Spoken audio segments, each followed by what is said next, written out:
Excuse me director sir. Yes. എന്ത് ഇത്? ഓ actually ഞങ്ങൾ ഈ സ്മാർട്ട് ഫോൺസ് ഒക്കെ അക്യൂർ ചെയ്ത ടൈറ്റിൽസിൻ്റെ ഒക്കെ ഒരു ഷോർട്ട് മൂവി എടുക്കുമായിരുന്നു. ഓ അങ്ങനെയാണെങ്കിൽ ഞാൻ കൂടെ ഒരു വേഷം തരുമോ? അതിന് നിനക്ക് എന്നാ ടൈറ്റിലാണ് ഉള്ളത്? ഈ ഇവരൊക്കെ ഫോൺ ഇറക്കുമല്ലേ, അതിൻ്റെയൊക്കെ റീമേക്ക് ആയിട്ട് നമ്മളും ഡിസൈനും ഇതൊക്കെ ചെറുതായിട്ട് ഇങ്ങനെ കോപ്പി അടിച്ച് നമ്മൾ ഇറക്കാറുണ്ടോ? ഓ ആ ശരി. ഓ കണ്ടന്റില്ല, നാട്ടുകാരെ പറ്റി ഇതൊക്കെ ഇറക്കാം. നമ്മൾ റീമേക്ക് ഇറക്കുന്ന മാത്രമേ കുഴപ്പമുള്ളൂ. പോടാ. ഇല്ലെങ്കിൽ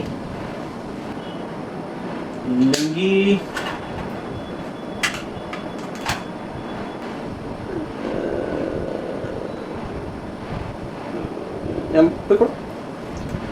അവസരമായിട്ട് ഇറക്കും വരും. എനിക്കൊരു ഫോണുണ്ട്. ഹലോ എടാ സാംസങ് അടുത്ത നെഞ്ചത്തായിരിക്കും പടി. അവൻ്റെ ഒരു ആക്ഷൻ.